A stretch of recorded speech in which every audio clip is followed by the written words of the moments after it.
কবি সুকান্ত ভট্টাচার্যের কবিতা পুরনো ধাঁধা। বলতে পারো বড় মানুষ মোটর কেন চড়বে? গরিব কেন সেই মোটরের তলায় চাপা পড়বে?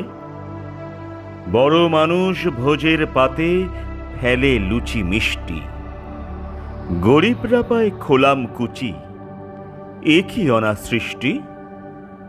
বলতে পারো ধনীর বাড়ি তৈরি যারা করছে, কুঁড়ে ঘরেই তারা কেন মাছির মতো মরছে? ধনীর মেয়ের দামি পুতুল, হরেক রকম খেলনা, গরিব মেয়ে পায় না আদর, সবার কাছেই ফেলনা।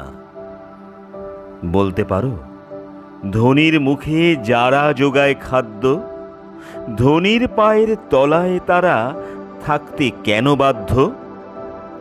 হিং টিং ছট প্রশ্ন এসব মাথার মধ্যে কামড়ায়, বড় লোকের ঢাক তৈরি গরিব লোকের চামড়ায়। নমস্কার।